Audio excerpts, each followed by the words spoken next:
Reporting from the U.S. southern border, I'm Chuck Holton, and this is the Hot Zone. This is the Hot Zone. Engaging with the news in a whole new way, international war correspondent Chuck Holton brings insight into areas of crisis and lets you help those affected.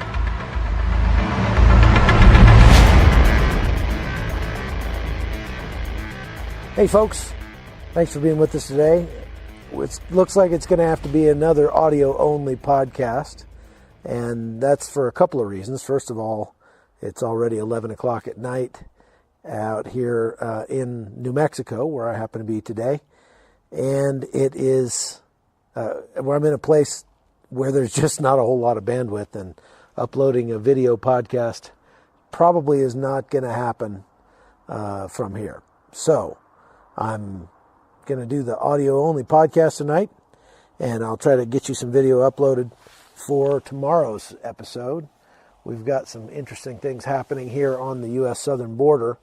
I got asked to come down here because the news is reporting that the surge is not abating coming across the southern border from Mexico into the United States, meaning there are more and more and more illegal immigrants crossing the frontier, and they're crossing in the well-worn places like Tijuana and Nogales and El Paso, but they're also crossing illegally all along the border because they kind of figured out, I think, that when the initial, what they called the caravan, came in November of last year and tried to get across in Tijuana en masse, their idea was that they would just storm the border with thousands of people and overwhelm law enforcement like they did on the southern border of Mexico with Guatemala. And it worked pretty well for them there, so they figured we'd just do it on the northern border. And it didn't work out because the Trump administration sent troops and a whole bunch of Border Patrol, and they turned them back. And so now you've got all these thousands of migrants who were assisted by various groups to come up from the south to Tijuana that are then stuck because that same infrastructure, that same pipeline that carries them north does not work in reverse. And so they can't very easily get back home when it doesn't work out like they thought it would. So what they're doing now, as that pipeline continues to spew migrants out on the U.S. southern border, is they're spreading out, and they're starting to go to the smaller, lesser-known border crossings. They're starting to move into New Mexico and come across in Texas and that sort of thing. And the number of people coming in is by no means abating. It is getting worse and worse. We're hearing from the DHS reports even today that their intelligence sources are telling them there are more and more caravans. I keep saying, it's not a caravan, it's a pipeline. And so that pipeline is filling up. And as we see hundreds and thousands of people coming from Central America up through Central America into the United States, we are also seeing tens of thousands of non-Central Americans, non-Latin Americans coming that same pipeline, joining that pipeline and coming up through into Mexico. Now, in a week or two, whenever I get a chance, I'm going to go and do some reporting on this in the Darien jungle in Panama, because the Senafront, that's the border police in Panama, are saying that there are 600 to 700 migrants coming through the Darien jungle every weekend into the south of Panama. And that's completely overwhelming their ability to care for these people. They've already been through a very arduous journey, 6 days in the jungle. And so with them being that way, Panama is just unprepared to deal with that. And so we're going to go do some reporting and try to take some medical care down to those people. Now, today I drove from El Paso and came out into New Mexico. and we're headed toward a place called Antelope Wells. We didn't get all the way down there because I stopped and met with a ranching family that owns what in some places would be called a country, or at least a state. I can't believe they don't have their own zip code.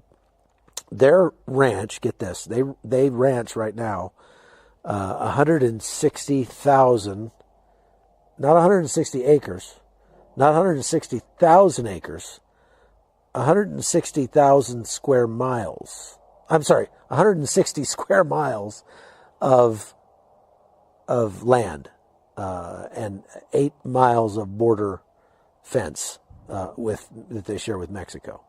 160 square miles. That's a little over 100,000 acres. It's like 102,000 acres. That is a large, large piece of property. Now, not all of it is there. Some of it belongs to the Bureau of Land Management, public lands that they lease for their cattle. But they've got something like 1,500 head of cattle that they run out there. And their ranch is interesting in that it's one of the places along the U.S. southern border that essentially has no barricade whatsoever. Still, if you can believe that. I mean, with all the talk of what's happening on the southern border, if you were to watch the news, I think the sense that most people would get is that there is at least some sort of barrier along the entire southern border, and some places where the barrier is not adequate and needs to be improved, but in most places at least, it's there's some sort of barrier. Well, the only barrier that is along most of the parts of their ranch, the Johnson family we were with today, is just a 5-strand barbed wire fence. And that was not even put up by the U.S. government. That was installed in the 1970s by this rancher's father and is still standing today, which is testament to the quality of its build. Nevertheless, it's kind of mind-boggling to go out there and to see miles and miles and miles of the U.S. southern border with basically nothing to stop people from crossing illegally, or vehicles for that matter. And that's the biggest problem that they have here, is that there are every single day what they call drive-throughs, where they just come up and cut the barbed wire fence. This is like any barbed wire fence you've ever seen, pretty much.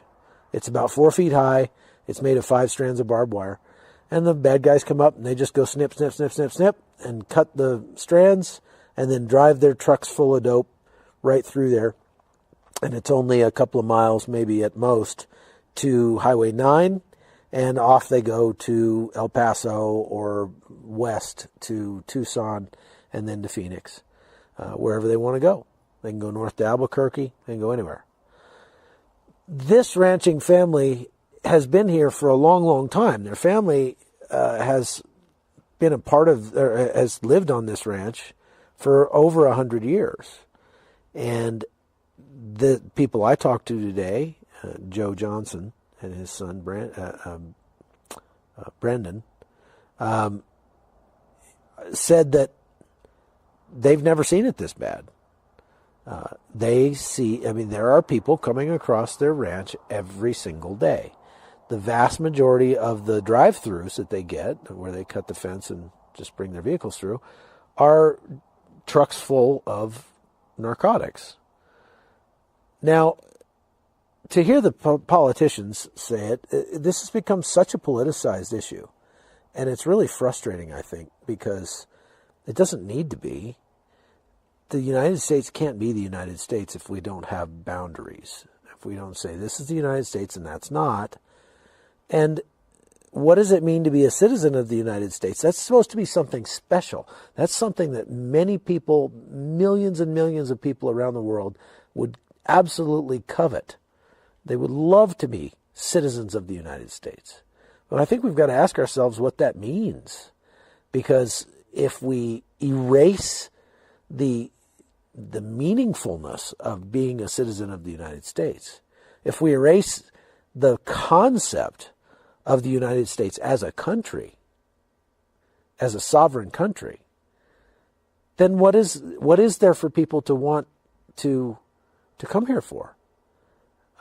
Right now, people come here because they can have the opportunities that they feel that they lack where they live. That might be economic. It might be just related to liberty itself. They want the ability to work and make money and live their lives. I think that we can pretty much all agree that nobody's coming here going, I hope my life gets worse when I get to the United States. They obviously think that it's better here. And it is in so many ways.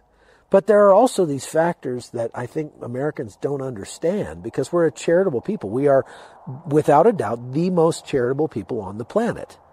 If you read, there's a great book called Who Really Cares that talks about this and says, look, statistically, the United States, especially the American Christian conservative specifically, are the most charitable people group on the planet. By an order of magnitude, I mean, by a long shot.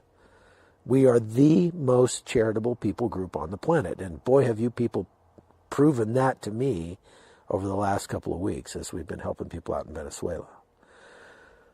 But as the most charitable people group on the planet, I think that we very often mistake the role of government. And we feel like if we're a charitable people, then our government should be a charitable government.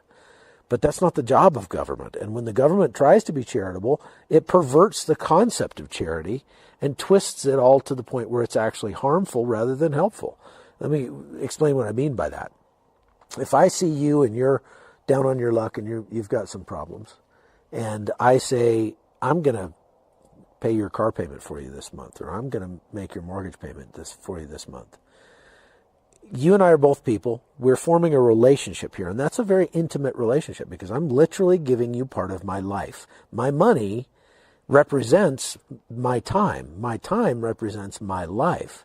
And so if I give you some of my money, I'm giving you a portion of my life. And that's an intimate thing to do. So we are forming a relationship. And by forming that relationship, it strengthens your bond with your community. It should strengthen your bond with your God. It should cause this feeling of gratitude in you. And indeed, we recognize that it's only a kind of a mentally deficient person who receives something that they didn't earn and who does not feel gratefulness to the person who gave of themselves to give them that thing. We recognize there's something wrong with the person that doesn't feel gratitude when somebody goes out of their way to do something for him. So, however, when you feel gratitude, then that makes you want to pass that along. That makes you want to be generous to the people that you meet who are worse off than you are. And it perpetuates itself, and love conquers all. But when the government steps between us and says to me, well, you didn't earn that because you don't deserve that. And we're going to you're going to spread this around a little bit. And they take from me at the point of a gun and they spread it around to people I don't know. Well, those people don't have a chance to feel gratitude toward another person because they're not receiving anything from a person. They're receiving from an entity. They're receiving from an impersonal entity called the U.S. government that, oh, by the way, happens to have the ability to print money. And so that person who receives $600 from the government doesn't have to feel grateful for that. They can literally feel, and very often do feel, resentful for that money. They feel like, well, why didn't you give me $800? If you can print money, I should get more than, how come that guy got more than I did? Whatever. And so there's not that magic relationship, and they don't feel more generous toward other people. And that has all been proven by statistics, and it's all laid out in that book, Who Really Cares? And so it's very important for us to be charitable, but it's also important for us to understand that it's not the government's job to be charitable. And so it's the government's job to make it easier for me to be charitable. And if And the way that they do that is by making the environment that I live in safe and secure, give me a legal framework to operate in, and make it possible for me to amplify the effects of my work in such a way that I can have more than I need, so that I can, me personally, can then give to the needy and the infirm and the aged. If the government focuses on providing for me an environment in which I can thrive, then by thriving, I will have the extra resources that are necessary to give to others. But if the government tries to do that for me, then it perverts the whole process, and it actually destroys it, and it actually ends up perpetuating the very conditions that it's trying to address, that condition of poverty. So it's very important for us to understand that difference. And I want to talk some more about this on tomorrow's podcast, and I want to show you just sort of some uncut interviews. I want to let you go along with me as I ride along with this rancher around his enormous ranch, and let him show us what it's like to live on the southern border. So I hope you'll tune in tomorrow. Sorry we couldn't get a video podcast out today. Like I said, didn't have the bandwidth, and we're out in the middle of nowhere, and that's common in my life. So I hope you can be happy with an audio podcast for today. God bless you all. Thank you for being a part of what we're doing here. I hope to hear more comments. I hope you'll like and share this podcast with your friends. The podcast is growing.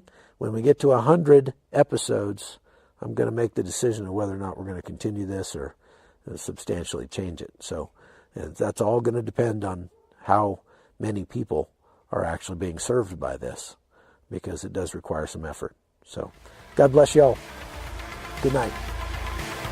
The Hot Zone is produced by Amy Holton and Livefire Media. Copyright 2019.